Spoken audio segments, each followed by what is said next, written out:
ചില്ലറയില്ലാതെ ചെന്നാൽ സാധനം കിട്ടില്ലെന്ന നിലയിലാണ് നാടെങ്ങും. എന്നാൽ കഷ്ടപ്പെട്ട് സംഘടിപ്പിച്ച ചില്ലറയുമായി ചെന്നാലും കാര്യം നടക്കില്ലെന്ന സ്ഥിതിയുണ്ടായാലോ? തലസ്ഥാന നഗരിൽ നിന്നുള്ള കാഴ്ച. വമ്പൻ ക്യൂ, തള്ളും ബഹളവും. ഏതെങ്കിലും ബാങ്കിന് മുൻവശമാണെന്ന് കരുതിയെങ്കിൽ തെറ്റി. പുലിമുരുകൻ കാണാൻ ശ്രീകുമാർ തിയേറ്ററിന് മുന്നിലാണ് ഈ തിക്കിത്തിരക്ക്.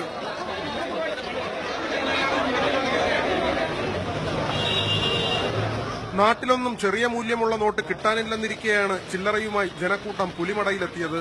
ഇതിനകം 100 കോടി രൂപ വാരിയ പുലിമുരുകൻ രാജ്യം അതിസങ്കീർണാവസ്ഥയിൽ കടന്നു പോകുമ്പോഴും ഹൗസ്ഫുൾ. ചില്ലറ ക്ഷാമമാണ്. ചില്ലറ എല്ലാം ശേഖരിച്ച് വെച്ചിട്ട് ഈ പടം കാണാൻ വേണ്ടി വന്നതാണ്. കാണാൻ ആഗ്രഹം വന്നതാണ്. നമ്മൾ നേരത്തെ വന്നതാണ്. ഇപ്പൊ തന്നെ പിള്ളാന്ന് അറിഞ്ഞില്ല. സങ്കടപ്പെട്ടാണ് ചില്ലറ കൊണ്ടുവന്നത്. പക്ഷെ ഇവിടെ കിട്ടിയില്ല. ചില്ലറ പറയാൻ ഇത്രയും ബുദ്ധിമുട്ടില്ല.